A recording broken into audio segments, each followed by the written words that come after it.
Olá, seja bem-vindo ao canal. Meu nome é Alexandre Neves, em mais um vídeo sobre sistemas de controle, onde neste vídeo nós vamos fazer a comparação da alocação dos polos, tanto do lado mais próximo do eixo imaginário, quanto de um lado mais distante do eixo imaginário.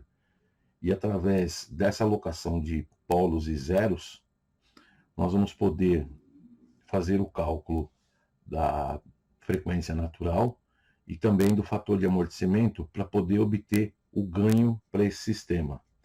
No caso, o sistema que nós temos aqui é função de transferência de 1 sobre s² mais 8s mais 12. Sabemos que é um sistema de segunda ordem, então precisamos trabalhar com o controlador PI, por ser do sistema de segunda ordem. Sendo um controlador PI, nós vamos ter que função de transferência desse controlador PI vai ser um polo na origem com um zero que nós vamos alocar numa determinada posição.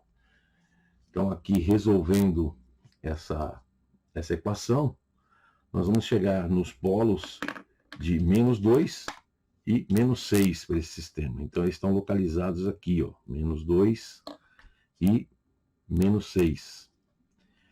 Construindo o lugar das raízes, nós vamos ter aqui um ponto de separação em -4.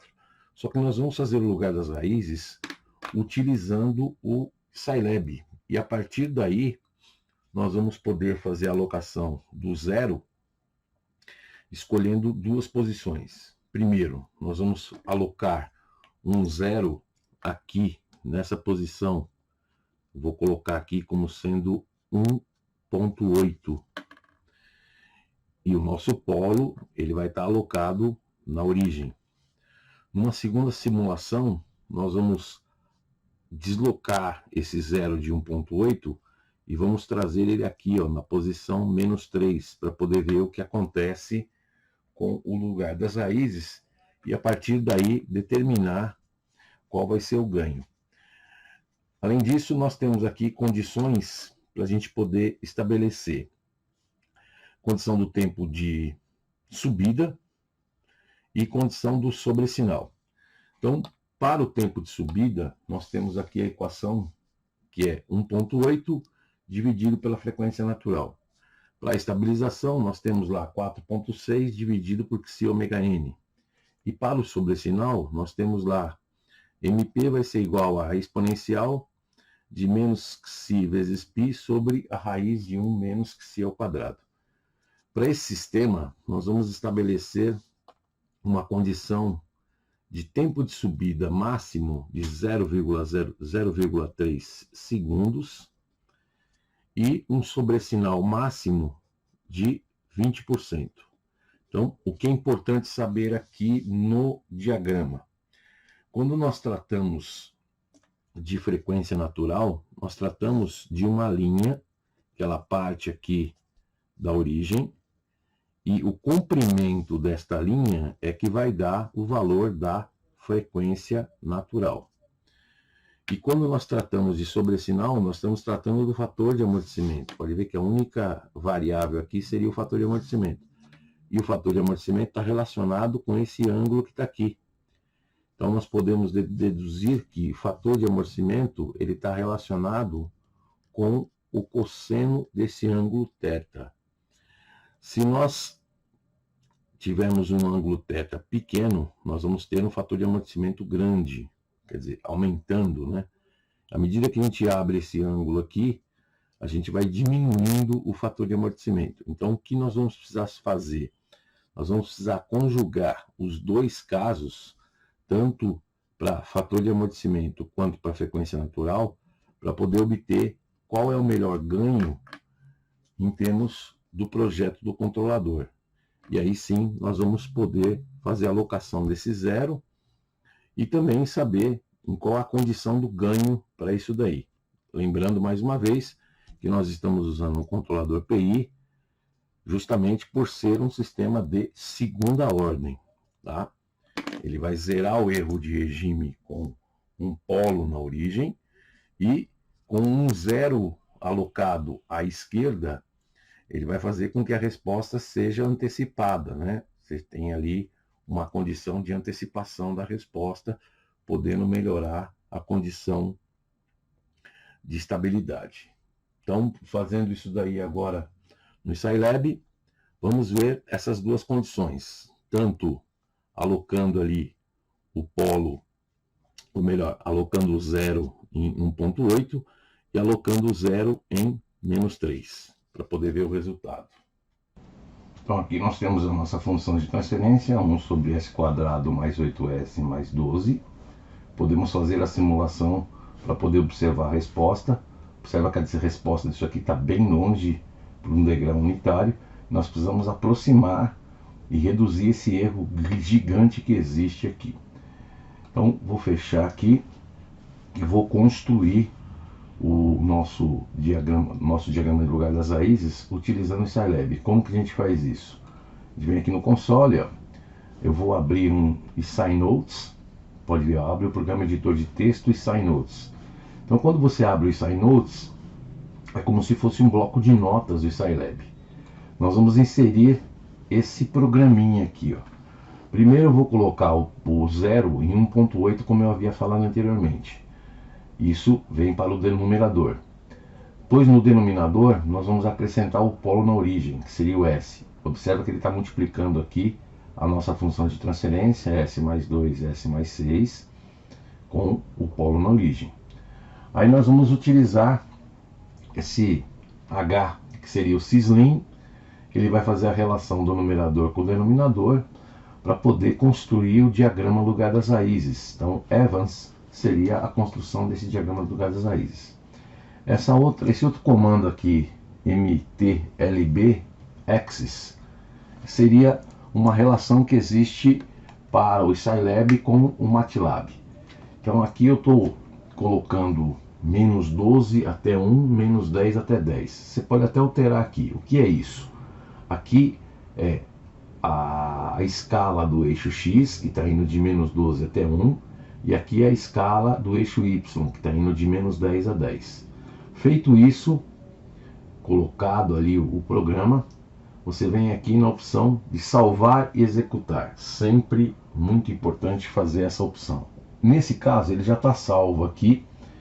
No caso que você vai fazer a simulação, você vai precisar salvar, executar e dar um nome para o seu arquivo aí. Então aqui eu vou salvar e executar, ele vai criar o diagrama do lugar das raízes. Observa que aqui estava -2, exatamente como nós havíamos falado, e aqui -6. E ele construiu o diagrama do lugar das raízes acrescentando o zero aqui em 1.8 e o zero na origem. Então agora nós vamos fazer o que? Nós vamos abrir lá o nosso simulador e vamos inserir aqui o controlador, né? Então vamos pegar uma função de transferência, que seria a função de transferência que nós já utilizamos no vídeo anterior, e aqui nós vamos colocar o valor S mais 1.8, S mais 1.8 e o zero, que seria o zero, e S, que seria o nosso polo, que ele vai estar na origem. Vou colocar aqui na junção e vou estabelecer aqui também um ganho. Então vou buscar a função de ganho, vou pegar ela aqui, vou trazer aqui como uma função de ganho, vou colocar primeiramente aí um ganho unitário para poder ver o comportamento, e a partir daí no diagrama do lugar das raízes nós vamos estabelecer qual vai ser esse ganho. Fazendo dessa forma e simulando, nós vamos observar que ele já começa a reduzir aí o valor, né? Vou até aumentar aqui o tempo para 30 segundos, tanto aqui no osciloscópio quanto aqui na simulação. Vou passar também para 30 segundos para a gente poder observar o comportamento. Vou simular novamente. A gente observa que ele atinge aí, mas demora muito tempo para poder chegar no que a gente precisa. Então quer dizer, nós vamos precisar alterar o ganho desse cara. Para isso, o que a gente vai fazer? Como o sobressinal vai estar limitado em 20%, como nós falamos anteriormente, eu criei aqui uma planilha para esse sobressinal. Então, sobressinal 20%, ele vai gerar um fator de amortecimento de 0,45595. Eu vou até aqui abrir a a fórmula, né, para você poder copiar esse cara aí, ó. Eu vou colocar aqui como um comentário. Deixa eu copiar esse cara e vou inserir aqui como uma caixa de texto para você que quer copiar esse comentário aí, que seria a função que eu criei para poder calcular o sobresinal. Então deixa eu aumentar a fonte. Então aqui nós já temos uma forma automática para poder calcular o fator de amortecimento através do sobresinal. Então seria essa formulinha aqui. Então nós vamos precisar aí de um fator de amortecimento de pelo menos 0,45595. Como nós temos lá o tempo de subida de 0,3 segundos, se nós fizermos a conta no tempo de subida, é 1,8 dividido por ômega-n. Então 1,8 dividido por 0,3 vai dar um ômega-n de aproximadamente 6 radianos por segundo. Com isso, no lugar das raízes, nós vamos procurar aqui uma condição que isso daí pode trazer como resultado. Então venho aqui, habilito a caixinha aqui para poder mostrar qual é o valor que nós temos no gráfico. Se quiser melhorar essas condições do gráfico aqui, a gente pode até diminuir essa escala. Então vamos fazer aqui uma escala que vai de -7 até 1. Vamos fechar aqui e vamos criar uma escala aqui no nosso programa que ela vai de -7 até 1. Fica até melhor para a gente poder trabalhar. Vamos aqui executar novamente. Deixa eu fechar aqui a nossa simulação. E vamos criar aqui e observar o ganho. Então vamos clicar aqui e selecionar um ponto aqui no lugar das raízes. Então lembrando que ômega-n ele parte daqui e faz esse movimento na diagonal. O ângulo é que vai definir o fator de amortecimento. Então o ângulo fechando, eu tenho um fator de amortecimento maior. Vou pegar aqui um valor nesse ponto, por exemplo. Se a gente pegar esse ponto, observa que ele está dando ali um polo de -3,197, isso aí é a parte real dele, mais 2,423, que seria a parte imaginária. Se nós tirarmos a hipotenusa disso daí, nós vamos obter a nossa frequência natural. Então, fazendo aqui 3,197 ao quadrado mais 2,423 ao quadrado, extraindo a raiz disso, nós vamos ter uma frequência de 4 radianos por segundo. Nós precisamos de uma frequência de 6. Então, nós precisamos fazer o que? Nós poderíamos diminuir aqui para poder aumentar, né? Essa frequência. Vou fazer o caminho contrário, né? Ou caminhar ali nessa direção também. Pode ser um caminho de aumentar a frequência. Então, vamos pegar aqui 3,132 ao quadrado mais 4,68 ao quadrado. Isso aí está dando uma frequência natural de 5,63. Então está mais próximo do que a gente precisa. A gente precisa de uma frequência de 6 aproximadamente. Então vou subir mais aqui, ó. Vou pegar um valor aqui, 3,118 ao quadrado mais 6,405 ao quadrado. Aqui nós vamos ter uma frequência de 7,123. Então quer dizer, já está acima do que a gente precisava, né? A gente precisava de pelo menos 6. Para poder saber o ângulo, eu pego essa parte real e divido pela frequência natural. Então 3,118 dividido pela frequência natural que a gente acabou de calcular, está dando 0,4376. Nós precisamos de uma frequência, ou melhor, de um fator de amortecimento de 0,45. Então nós vamos ter que fechar um pouco esse ângulo aqui. Então eu vou diminuir um pouco esse valor para a gente poder chegar num valor mais próximo ali, ó. 45,96 seria o ganho para esse valor.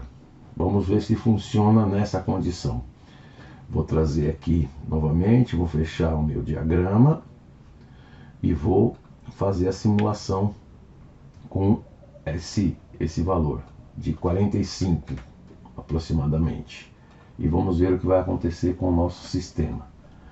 Então, simulando aqui, observa que tem o sobresinal, é menor do que os 20% que nós estabelecemos, né? E ele vai atingir o que nós precisamos aqui com relação à resposta final. Então o transitório, ele não chega a 20%, se você quiser saber o valor máximo, é só selecionar aqui, ó, e correr com o mouse até chegar no valor máximo. Está dando 18% o valor máximo. Então quer dizer que com essa condição, alocando um zero em 1.8, um polo na origem, com um ganho de 45, nós chegamos na resposta que nós buscamos. Agora nós vamos fazer aquela outra condição que eu havia falado. Vamos alocar um zero em 3 e poder estabelecer qual vai ser o novo ganho aqui. Então, voltando aqui para 1, vamos simular para ver como é que ele vai ficar. Aqui já está numa condição melhor, né? Ele já está se aproximando, quer dizer, o erro já está bem mais rápido do que aquela primeira condição. Aquela primeira condição demorava bastante, porém nós queremos antecipar essa resposta. E aí nós vamos lá no nosso programinha que nós criamos, nós vamos alterar aqui para 3, que é o nosso novo polo, ou melhor, nosso novo zero, né? E vamos fazer a construção do nosso diagrama. Então vem aqui, salvar e executar, pode ver que ele trocou de lado. Então eu vou ter que ter a mesma ideia em termos de configuração. O que eu vou precisar? Vou precisar estabelecer aqui um valor de frequência natural e de ângulo. Então vou pegar aqui, por exemplo, um valor nessa posição aqui. Deixa eu ver se ele vai trazer aqui para nós. Então aqui, ó, vamos pegar um valor nessa posição, se seria melhor. Então 2.215 ao quadrado mais 3.898 ao quadrado. Vou tirar a raiz quadrada disso daí, está dando 4.48. Então eu teria que aumentar aqui o nosso valor para poder aumentar a nossa frequência. 2.372 ao quadrado mais 5.9 ao quadrado. Isso aí está dando uma frequência natural de 6.35, que é o que a gente estava precisando. A gente precisa de pelo menos 6. Vamos pegar essa parte real, dividir pela nossa frequência natural. Nossa frequência natural é de 6.3589. Então 2.372 dividido pela nossa frequência natural está dando aí um fator de amortecimento de 0.37. Quer dizer que ele está baixo. Nós vamos precisar diminuir um pouco aqui para poder chegar no fator de amortecimento que a gente quer. 2.356 ao quadrado mais 5.555 ao quadrado. Isso aí vai dar uma frequência de 6.034. Vamos fazer a divisão. 2.356 dividido pela frequência natural está dando um fator de amortecimento de 0.39. Quer dizer, ainda está longe do que a gente precisa. A gente precisa ali de um fator de amortecimento de 0.45, né? Então quer dizer que aqui está mais difícil para a gente poder obter o que a gente precisa. Mas vamos tentar aqui mais uma condição. 2.325 ao quadrado mais 5.029 ao quadrado. E aí vai dar uma frequência de 5.54, está abaixo, mas em termos de sobressinal é o que a gente pode tentar ver se conseguimos resolver esse problema. 2.325 dividido por essa frequência natural, 0.4196. Então, se à medida a gente for diminuindo aqui, talvez nós vamos diminuir o sobressinal. Então vamos pegar um valor aqui, ó, por exemplo, de 27. É um valor mais baixo ali, diminuindo, aumentando o fator de amortecimento. E vamos fazer a nossa simulação aqui com esse valor de ganho, 27, que é a alocação do zero na posição menos 3. E nós vamos chegar nesse resultado. Vamos observar que ele ultrapassou os 20%. Então nós teríamos que diminuir o valor desse sobressinal. Para isso vamos alterar aqui, vamos colocar, por exemplo, se a gente chega aí em 20, para ver se melhora as condições dessa resposta. Com 20 ele está um valor abaixo. Então, quer dizer, nessa condição aqui, alocando o polo, ou melhor, alocando o 0 em 3, com um ganho aqui de 20, nós conseguimos estabelecer um sobressinal de máximo de 19%. E a nossa resposta consegue antecipar, ela fica bem mais rápida do que estavam na condição original. Porém, usando lá o polo em 1.8, como nós fizemos originalmente, na primeira condição, nós chegamos a uma resposta mais rápida. Então, tudo depende da condição que você for utilizar. Você alocou um 0 do lado direito ou alocar um 0 do lado esquerdo, vai depender do que você vai querer. Lembrando que quando você aloca o 0, né, você pode trazer esse diagrama, dependendo da posição, você pode trazer ele para a direita ou para a esquerda. Quanto mais distante ele estiver do teu eixo imaginário, mais estável vai ser seu sistema. Então isso daí também é uma coisa que deve ser levada em consideração quando você for fazer o projeto do controlador. No caso, aqui nós estamos usando um controlador PI, devido ao fato de ser um sistema de segunda ordem. Espero que vocês tenham gostado deste vídeo. Se você gostou, deixe o seu like, faz inscrição no canal, ative as notificações e até o próximo vídeo.